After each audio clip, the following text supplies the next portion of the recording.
This instructional video will assist you in setting up and using your new LightRack storage system from TreeKeeper.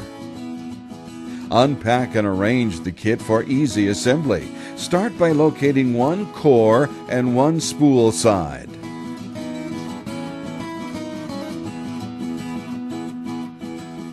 In the middle of each spool side, there are two holes. Align these holes with the protruding ends of the inner core of the LightRack.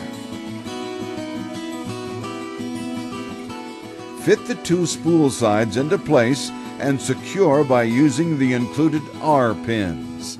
Use your thumb to slide them into position. Repeat these steps with the second spool.